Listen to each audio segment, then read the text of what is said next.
बघा, लक्ष द्या विद्यार्थी मित्रांनो. आज आपण मॉडर्न फिजिक्स हा एक कंटेंट लर्न करणार आहे. तर मॉडर्न फिजिक्स म्हणजे ऍक्च्युली काय? तर आपल्या सर्वांना माहिती आहे की ज्यावेळेस फिजिक्स आपल्याला माहिती आहे की क्लासिकल फिजिक्स बद्दल माहिती आहे आपल्याला. तर क्लासिकल फिजिक्स मध्ये आपण लर्न केलेले की ऍक्च्युली ज्या काही कन्सेप्ट असतात, म्हणजे जे आपल्याला काही रिस्ट्रिक्शन आलेले किंवा नवीन कन्सेप्ट आपण आपल्या समोर ज्या होत्या, तर त्या नवीन कन्सेप्ट आपण स्टडी करण्यासाठी आपल्याला नवनवीन गोष्टींची माहिती करून घेणे महत्वाचं होतं.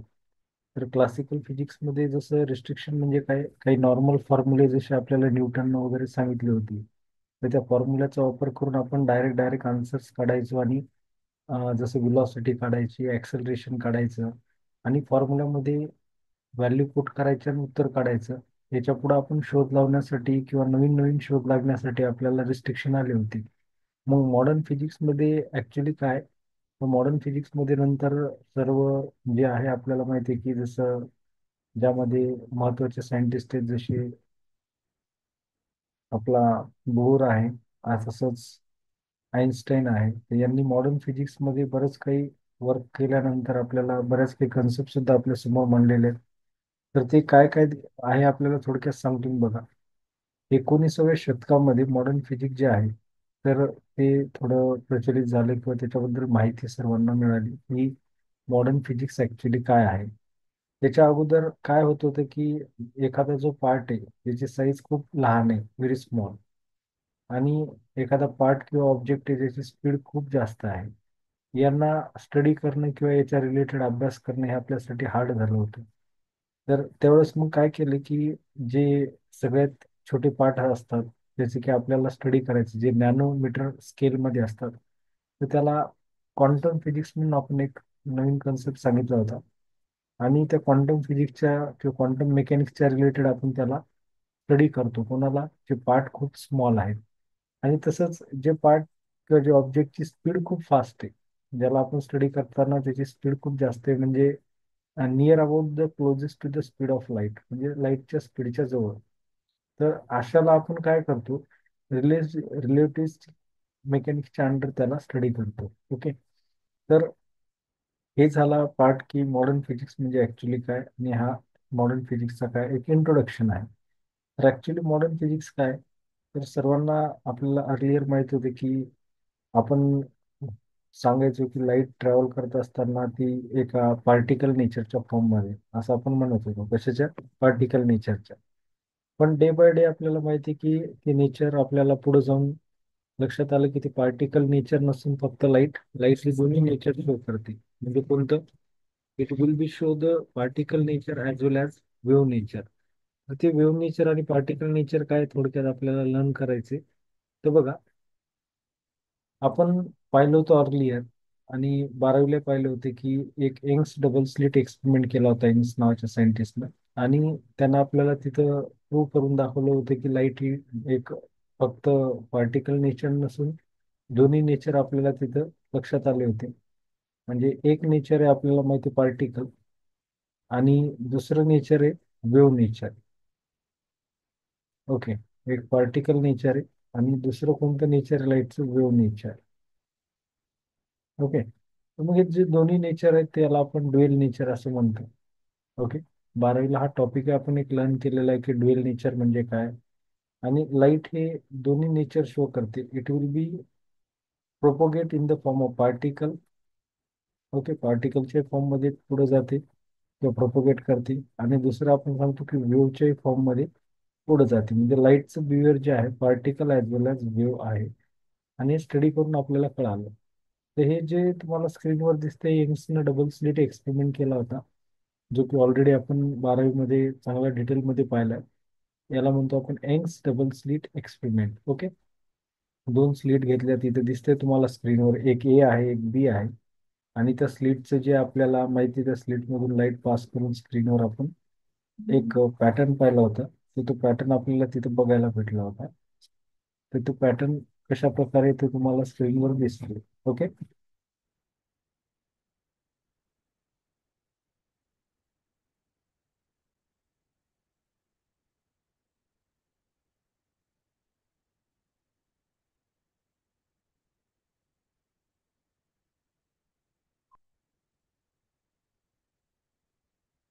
ठीक आहे.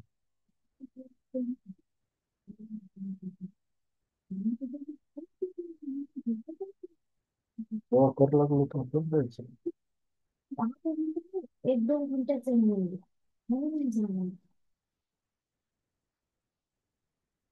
असं करा.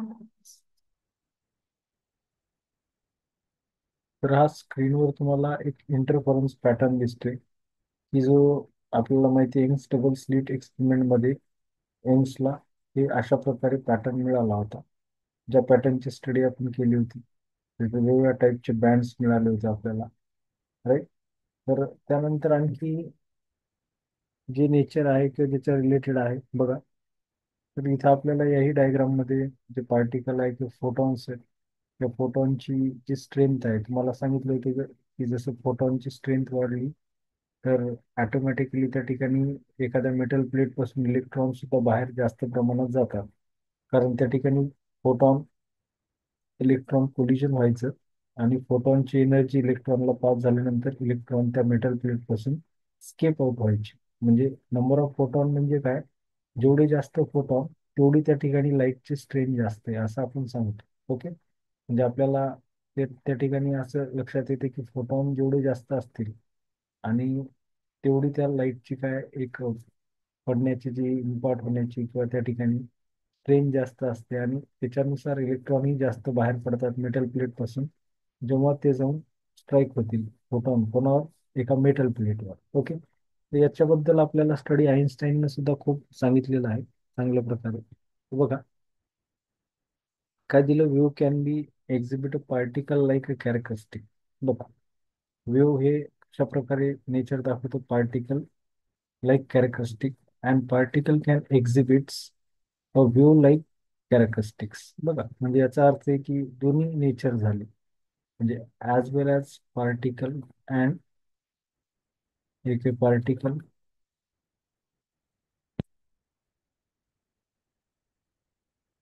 आणि दुसरा आहे वेव नेचर. पार्टिकल नेचर आणि दुसरं कोणतं नेचर आपलं, वेव नेचर. ठीक आहे, अशा प्रकारे दोन्ही नेचर दाखवल्या जातात.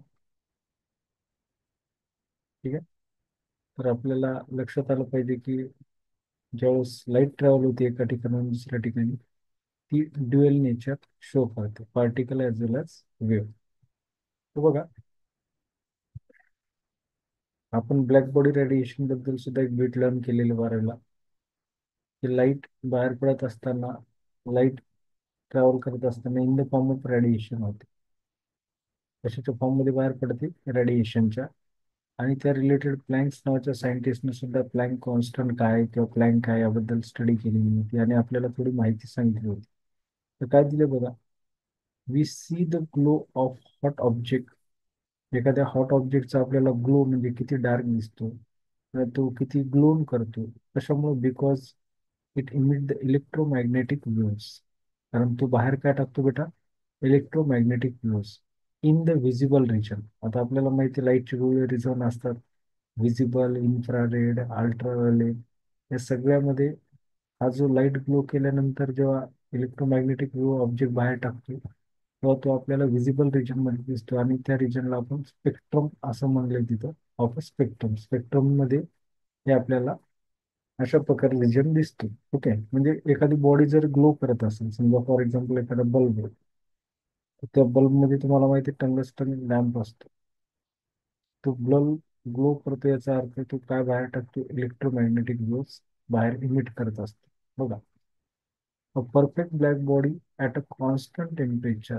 एका कॉन्स्टंट टेम्परेचरला एखादी ब्लॅक बॉडी, समजा for example black body, right, black body constant टेम्परेचरला it absorb and remain reemits all the electromagnetic radiation fallen it.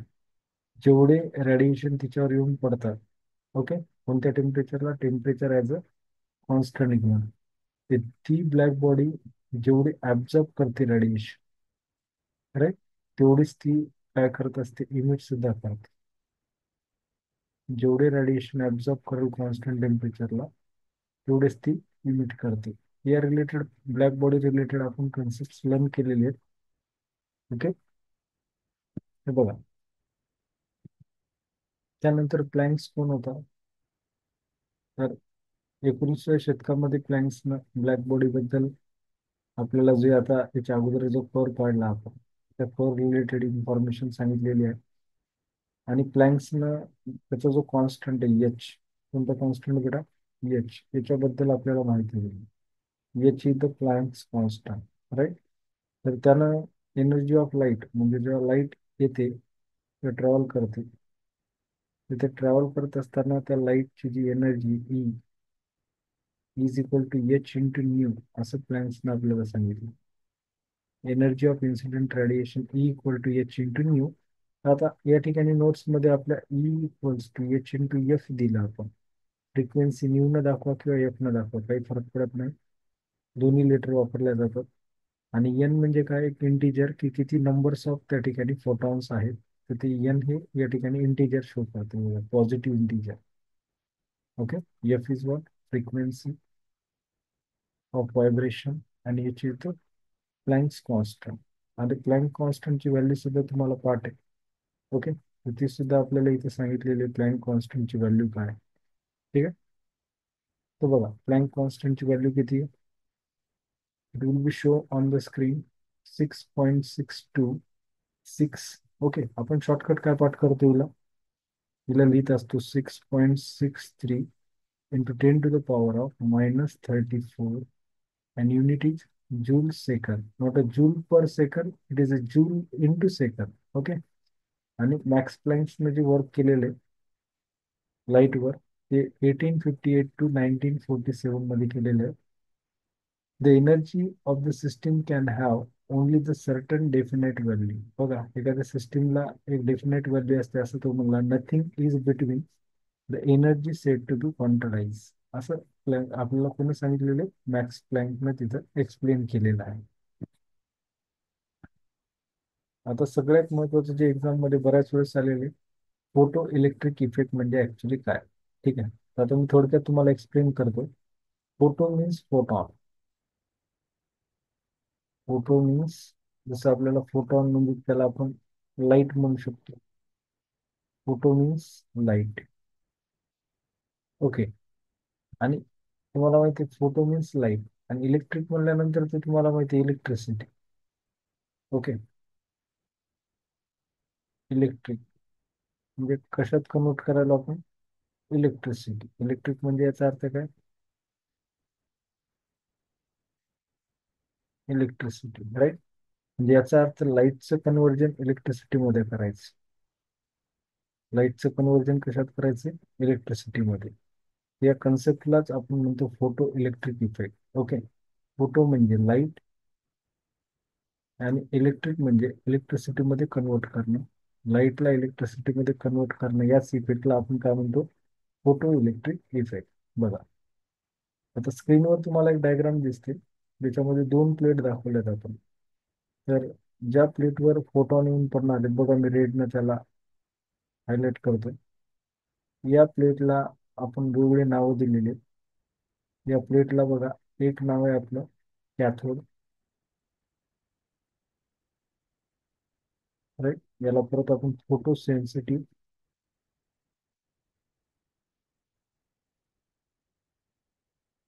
Photo sensitive material. Okay. आणि परत याला आपण आणखी एक नाव दिलेले इमिटर. हे तिन्ही नावं याला दिलेली आहेत. आपण कॅथोड पण म्हणू शकतो, फोटो सेन्सिटिव्ह मटेरियल म्हणू शकतो, किंवा इमिटर. तर काय होते बघा, या ट्यूब मध्ये लाईट येऊन एंटर करते. इथे दिसते तुम्हाला लाईटचं आपण वेव दाखवली. That wave will be enter and strike on that cathode. आणि कॅथोड काय असतो? तुम्ही लर्न केलेले, कॅथोड मध्ये पूर्ण असतो बेटा, लाईट येऊन जर कॅथोडवर पडली तर कॅथोड मध्ये इलेक्ट्रॉन्स असतात. तर लाईट पडल्यानंतर लाईटची जर इंटेन्सिटी किंवा एनर्जी जास्त असेल, ते इलेक्ट्रॉन काय होतात? मेटल प्लेट पासून बाहेर जातात. याचा अर्थ स्ट्रायकिंग ऑफ फोटॉन किंवा मग energy of photon is pass to the electron of the metal plate, and that electron will be emit out from the metal surface. म्हणजे आपल्याला थोडं लक्षात आलं पाहिजे की फोटॉन जाऊन मेटलवर स्ट्राईक झाले, तर त्या फोटॉनची जर एनर्जी जास्त म्हणजे फ्रिक्वेन्सी जास्त असेल, frequency of the incident light is more than the frequency, त्याला आपण थ्रेशोल्ड म्हणतो. कोणापेक्षा? थ्रेशोल्ड पेक्षा जर जास्त असेल तर इलेक्ट्रॉन बाहेर जातील. कुठून? कॅथोड कडून. कोणाकडे चाललेत बघा? कॅथोड कडून कोणाकडे जातील? एनोड कडे. एनोडला नाव काय दिलेलं आहे आपण? Collector plate. इथे एक नाव आहे कलेक्टर. दुसरं या प्लेटला आणखी एक नाव देतो आपण, एनोड. ओके. जी की इलेक्ट्रॉनला कलेक्टही करते, आणि दुसरे आहे की त्याला एक दोन नाव आहेत, एक एनोड आणि दुसरे कलेक्टर प्लेट. आता ते इलेक्ट्रॉन कलेक्टर प्लेटवर कलेक्ट होऊन या डायरेक्शन मध्ये इलेक्ट्रॉन मूव्ह होतात सर्किटमध्ये. इलेक्ट्रॉनची ही डायरेक्शन. ओके. आता इलेक्ट्रॉनच्या डायरेक्शनच्या अपोजिट डायरेक्शन मध्ये तुम्हाला माहिती आहे काय भेटतो आपल्याला? करंट. काय भेटतो? करंट. आणि अशा प्रकारे सर्किटमध्ये आपल्याला आउटकम म्हणजे काय, की इथं इनपुट लाईट येऊन पडू लागली. बघा इथं काय पडू लागली? लाईट. तर लाईटचं कन्वर्जन कशामध्ये झालं? करंटमध्ये, इलेक्ट्रिसिटीमध्ये. म्हणून याला आपण फोटो इलेक्ट्रिक इफेक्ट असं नाव दिलेलं आहे. म्हणजे काय? The conversion of light in to electricity, that is called the photo electric effect. आणि याचे अप्लिकेशन फोटो सेल वगैरे आहे. तर हे सुद्धा आपल्याला या टॉपिकमध्ये खूप महत्त्वाचे भेटेल. आणि आणखी असे महत्त्वाचे काही बिट्स जे आहेत ते आपण पुढच्या क्लासमध्ये पाहून घेऊ. ओके.